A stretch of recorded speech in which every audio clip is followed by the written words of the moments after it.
today we have the most funniest, the most outrageous, that says what he has in his mind, the most loved slash hated guy on the internet right now.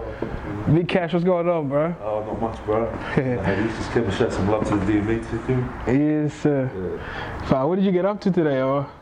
I'm not much, man. Still recovering from the weekend. Yeah. Now, you had a video shoot, eh? Yeah, video shoot in the weekend. You were there. Now, yeah. Long day, man. Yeah, it was 2 days shoot. It was. Yeah. And a 2-day party after. Nah. I think this conversation is going to be really good, bro, you know? Yeah. I feel like your supporters and everyone that's curious right now wants to hear from you, you know? Yeah. So I reckon this one is what they need right now. Yeah, for those on the internet who just think Big Kash is just a troll on the gram, this and that, tell us who you really are, bro. Start from the very start. Where did you grow up in that? How did you come up? Grew up around Fairfield, man. I'm Tongan. I'm a hip-hop artist from Fairfield. I grew up there my whole life. I moved around a bit.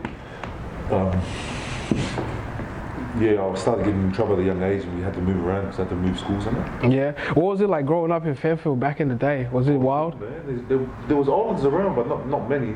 But there's a lot of the Syrians. So I got used to growing up around the Syrians. And, like Assyrians, Lebanese and stuff like that? I just got used to growing up around them. Yeah. Is that where you get a bit of your accent from as well? I think that's from that. Yeah. I didn't hang around a lot of islanders when I was growing up as well. I was always like the white kid. Yeah. I used to get picked on, so I always had to find friends. Yeah. Other groups. Well, did you get in trouble a lot at school or what? I just didn't listen. I don't like listening. Yeah. It's just someone would tell me it's like to do something, I wouldn't listen at all.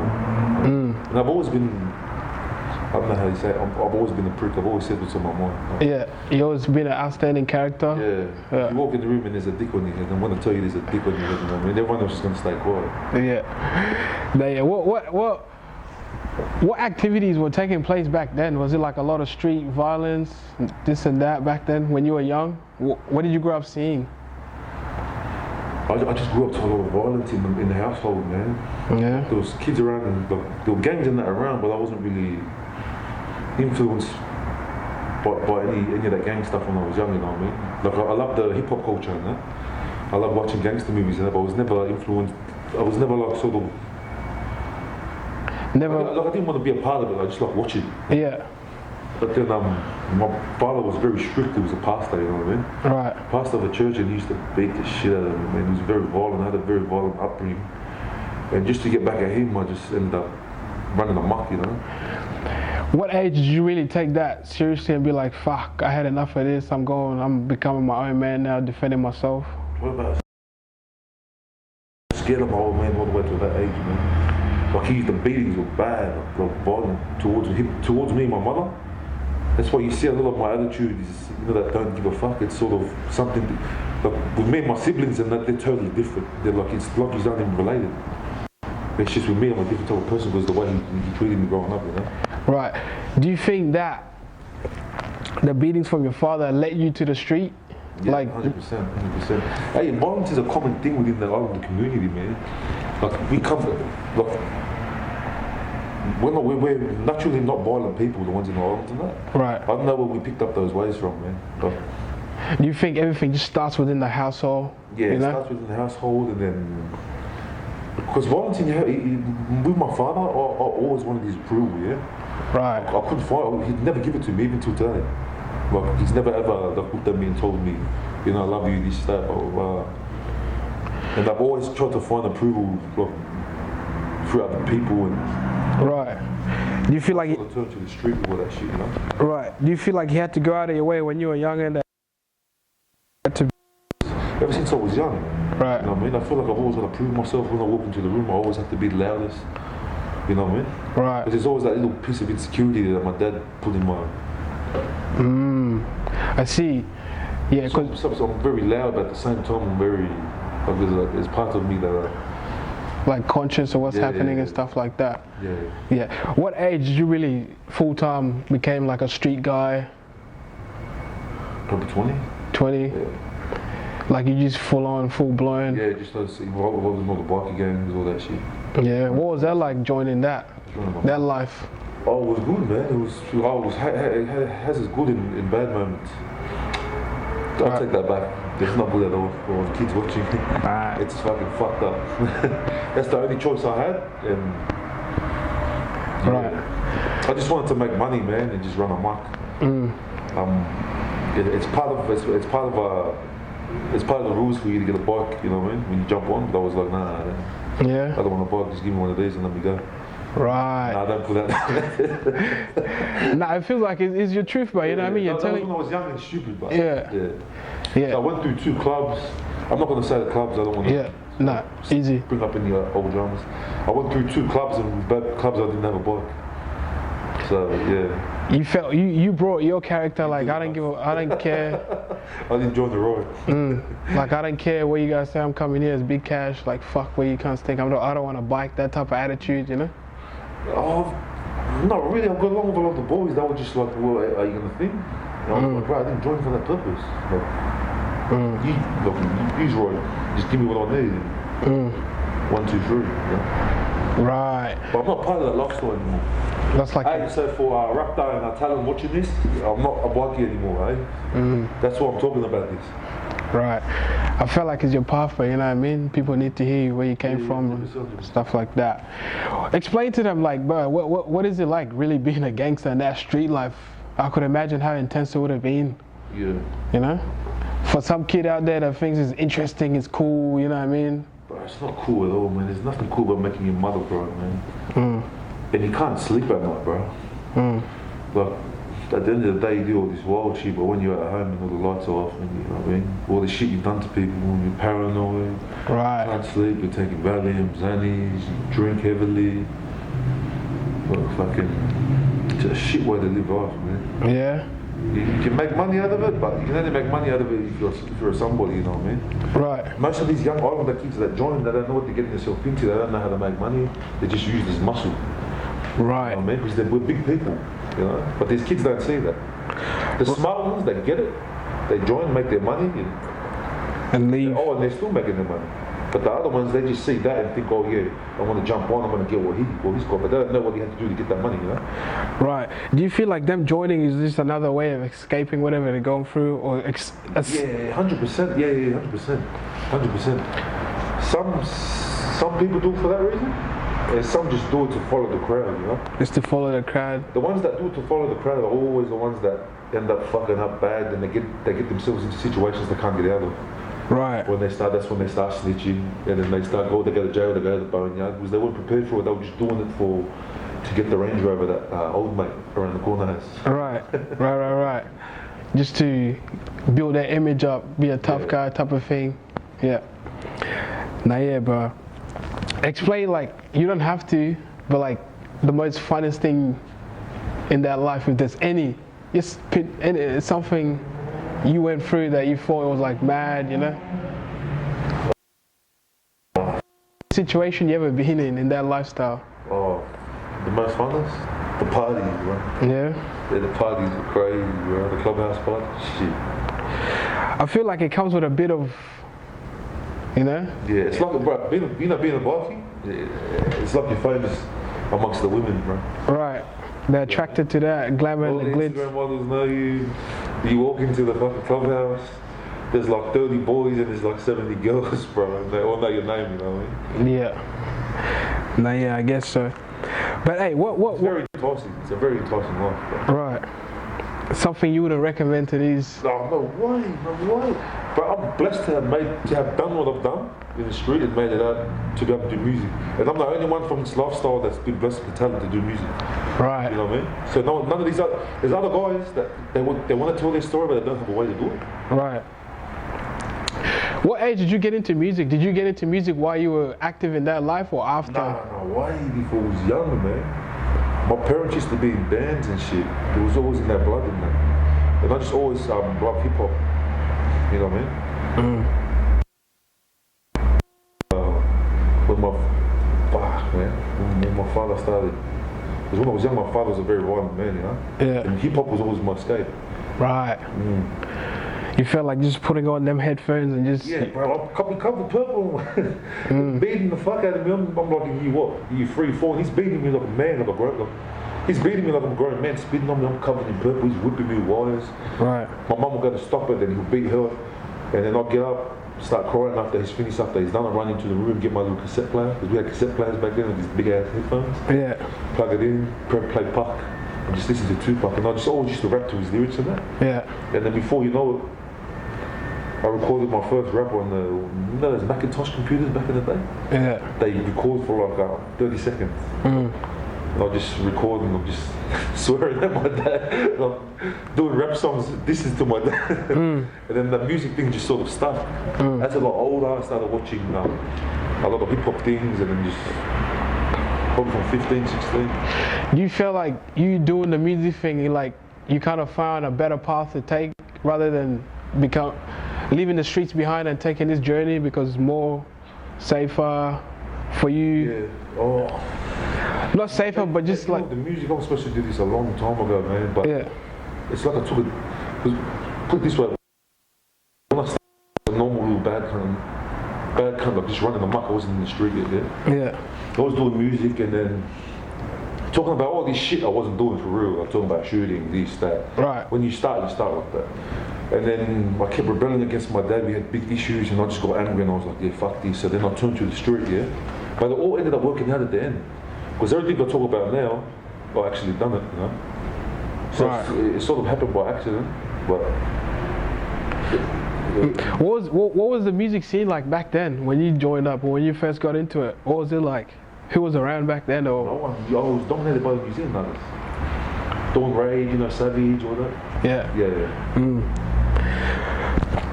Was it way different? Like, let's say, which artist in Australia was doing their thing for the Australian scene back then? Fucking Jay West.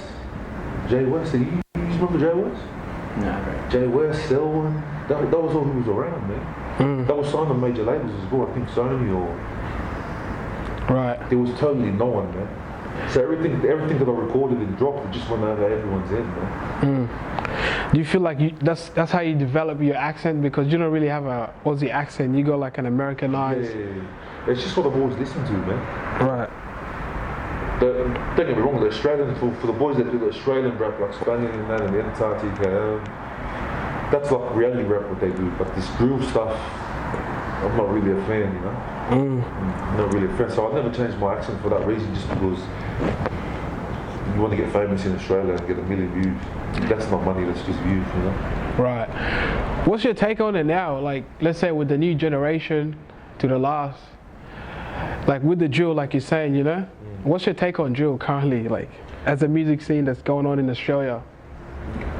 Our definition of drill is different to UK and Chicago. You know what I mean? The real drillers are different there. They're the actual murderers, man. Here, our definition of drilling here is battle knives in the bag. 10 people, 10 Gucci bags, you know? Going around blading each other. That ain't drilling. Yeah, because you speak a lot about that topic on Instagram, and you come out and... Basically, this whole country shit. And they can't all blame us. Like, don't get me wrong, I don't like drill, but I'm a fan of 1-4 and what they've done. You know what I mean? Do you feel like what they done, opening the gates of drill to Australia, and then the rest kind of followed, and just that, bro, 1-4, that's their reality. Like, they're little bad cunts, you know what I mean? They don't know. They opened the gate, and then everyone else's success came on the back end of that. If it wasn't for 1-4, none of these artists would be famous at all in Australia. Right. Look, everyone's success came off their success. No one knew who's that other kid? Which one is that? I don't want to say his name. Herpes? Yeah, him. No one knew of him, no one knew of their crew, any of them before 1-4 came. So 1-4 opened the door, you know? Right. After 1-4, that's when all he hears, run up, bing, bing, bing, bing, bop, bop, bing.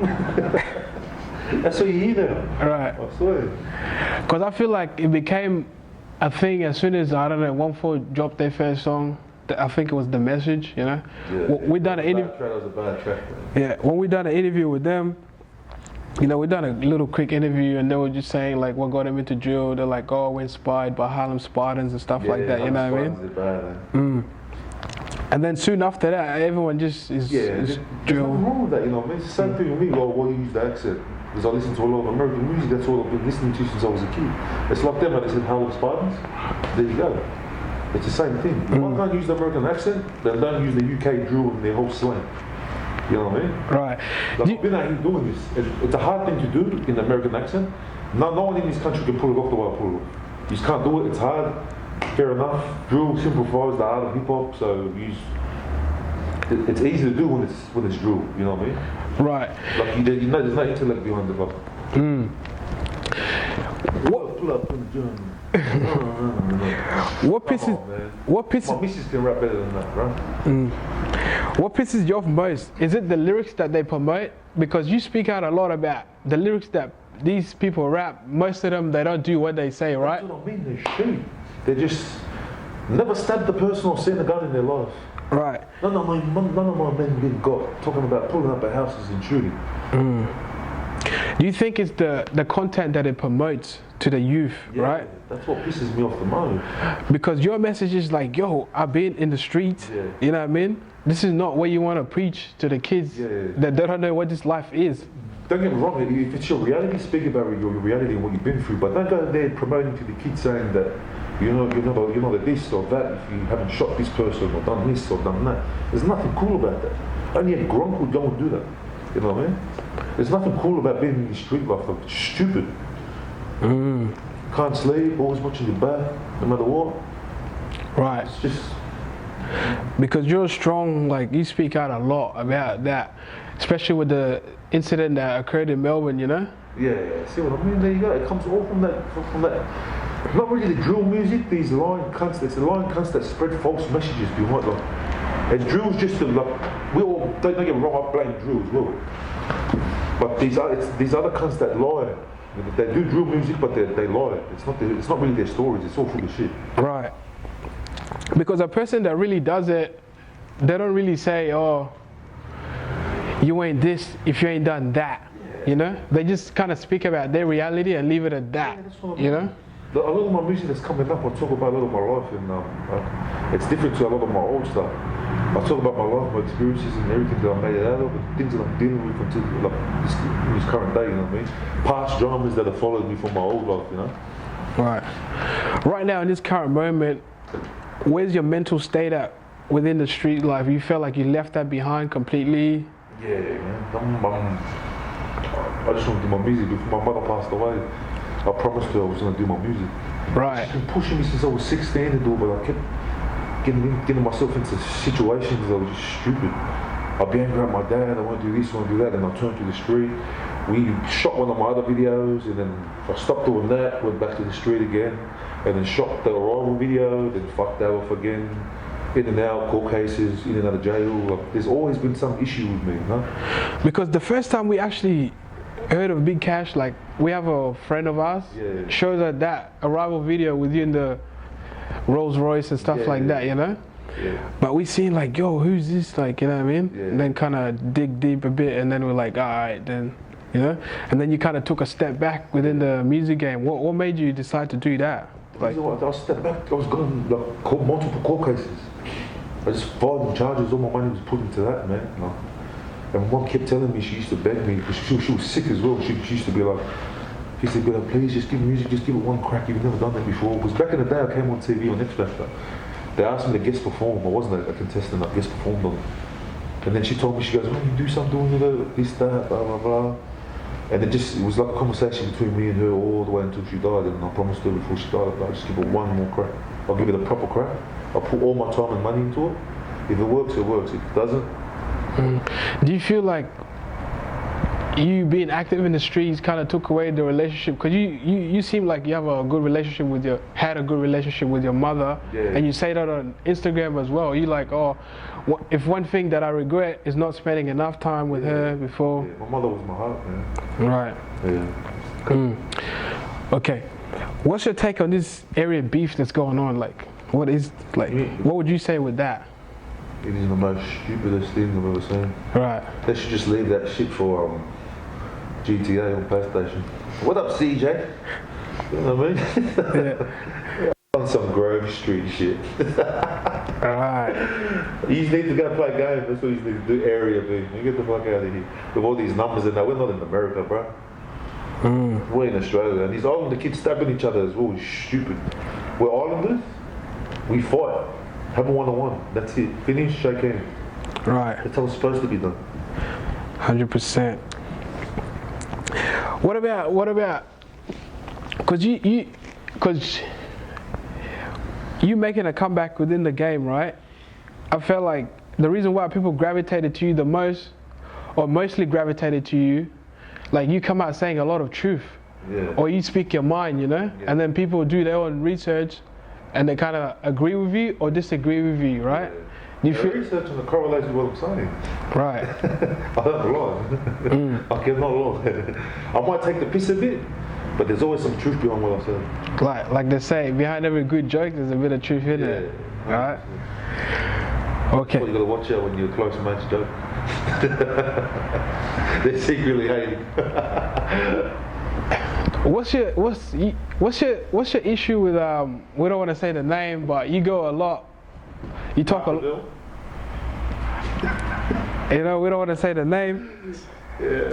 But like, what's going on with you guys? Like, you guys seems to go back and forth a lot. He's part of the reasons why. Like, he's spreading a false message. Him and that whole group that they were all, oh, I don't support that at all, man.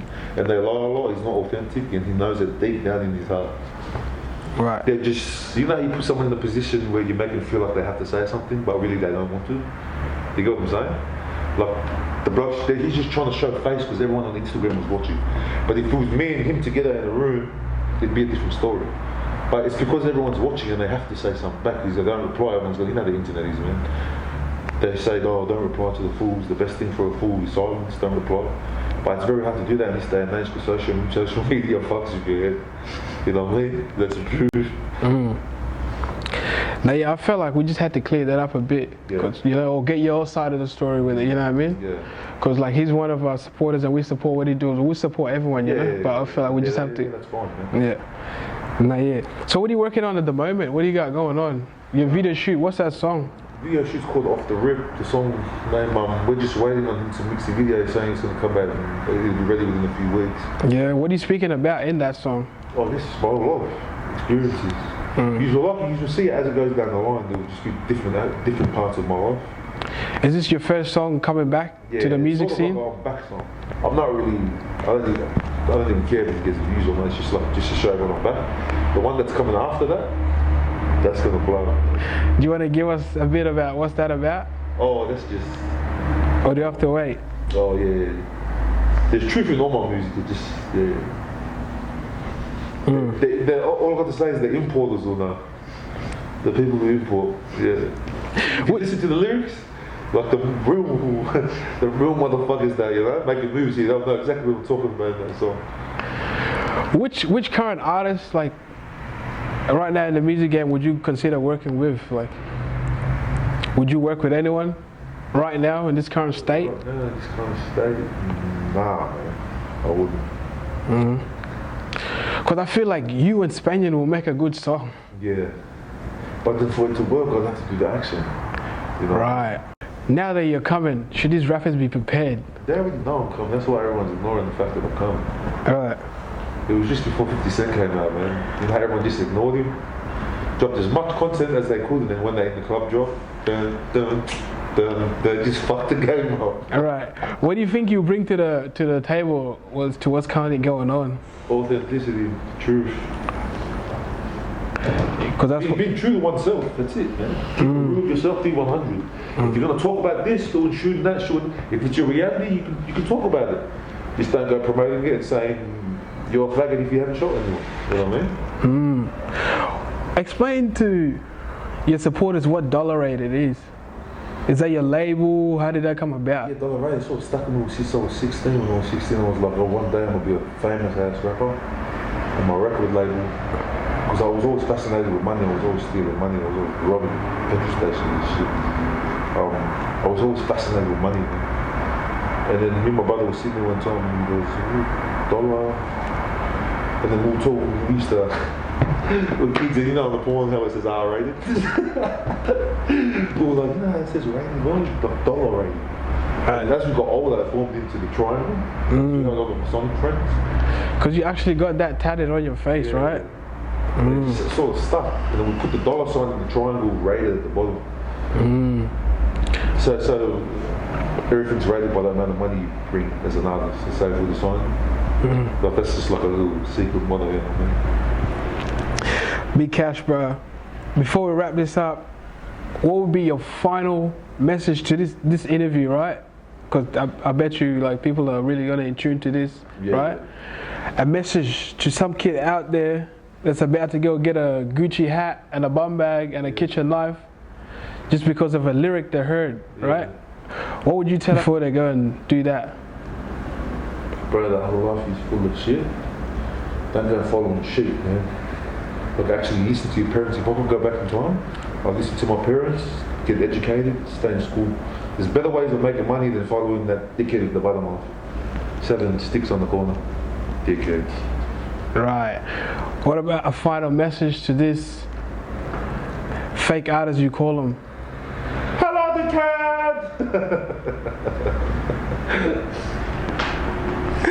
Big Kash for that. Pleasure talking to you. DME, I love you. I've got love for you. Anytime he's near the interview, hit me up. Dollar rated dollar gang. It's a wrap. It's a wrap. Fucking sick cover. That was a fucking match.